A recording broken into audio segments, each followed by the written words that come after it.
annual Woodstock Fair, a popular Northeast corner event that creates a local Labor Day traffic snarl for 3 days. Depending upon the age group, there is an attraction for everyone. Horse show, tractor pull, animal barns, the midway, and food booths.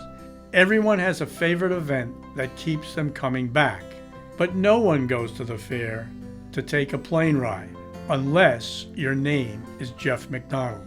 Following his upbringing alongside the Congregational Church in Pomfret, with siblings John, Sandy, and Scott under the watchful eye of John T. and Mary, it was on to the metropolis of Putnam and enrollment in Putnam High School. Here, lasting friendships were formed.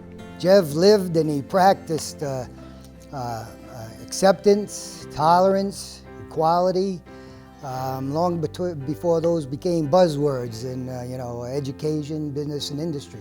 He just had a knack of making everybody around him feel good about themselves. But there was also time for rifle club, football, student council, senior play, and yearbook editor before moving on to the University of Connecticut.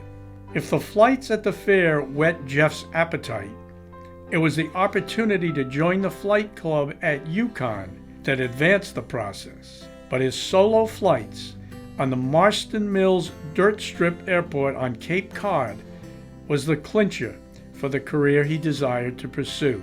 He was very dedicated, very disciplined guy. When he put his mind to something, he had an interest and wanted to get into something, he gave it all. And it was around sophomore year at college, we also went to UConn together. He was in the dorm right behind me, that he started to say, I want to fly, I want to be a pilot. And that's when he decided, I'm going to go into the military. The U.S. Air Force offered the best opportunity to achieve that dream.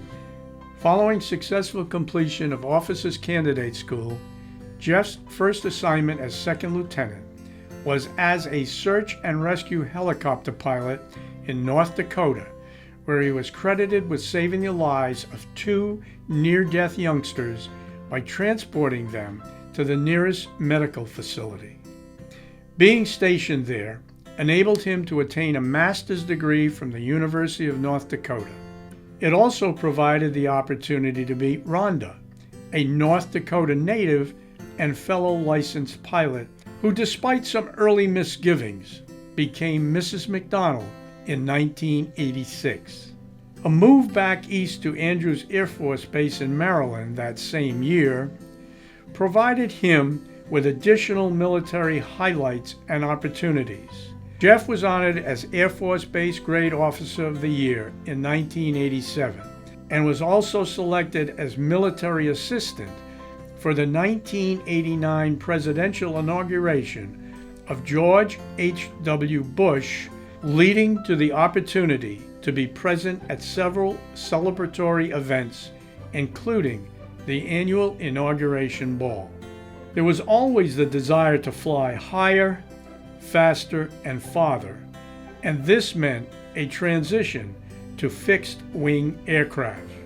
An application and successful selection for additional flight training led to ultimately flying the supersonic T-38, in which he had the opportunity to experience breaking the sound barrier.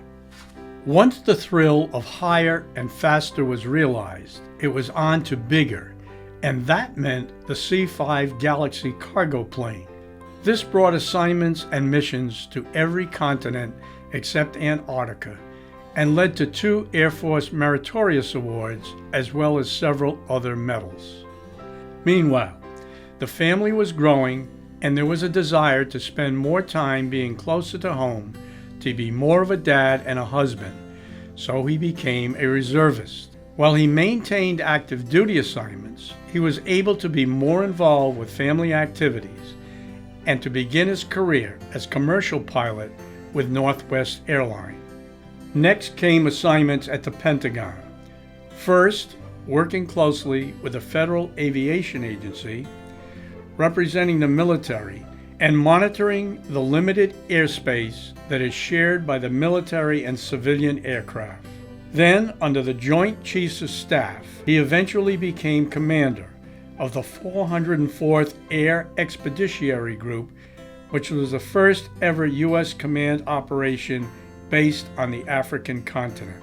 It was during this time that tragedy struck the Macdonald family.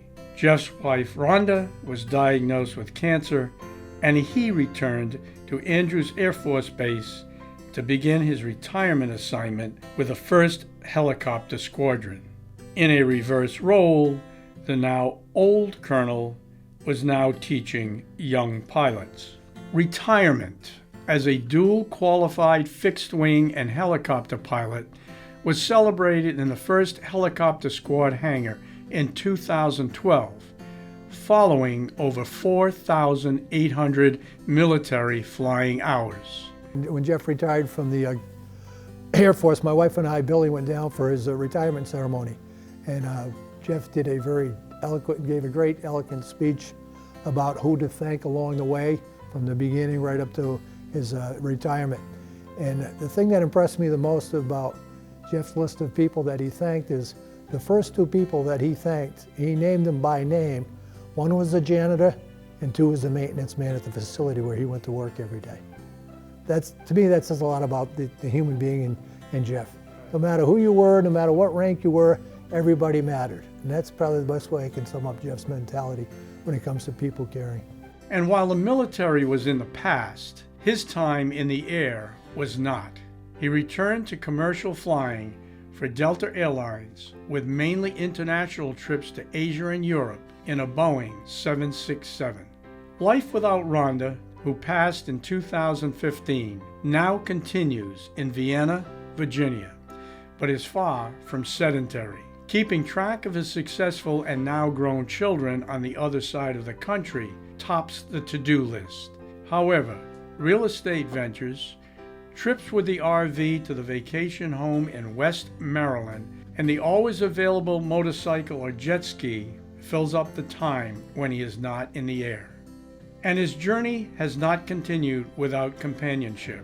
Barbara, a physician, endured a similar life-altering experience, and for the past 4 years, because of the parallel lives they have lived, they formed a partnership.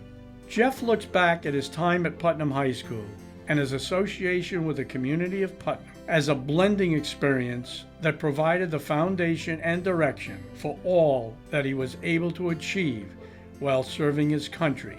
He has said, "I feel fortunate to have grown up in this area." Over the years, the people I see that are the happiest and healthiest in their life do 3 things. First, they figure out who they are. Second of all, they don't pretend to be anybody else. And 3 is they go do something for a living that they're passionate about.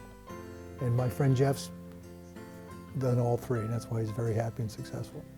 Many trips that he now flies from JFK to points in Europe pass directly over Putnam.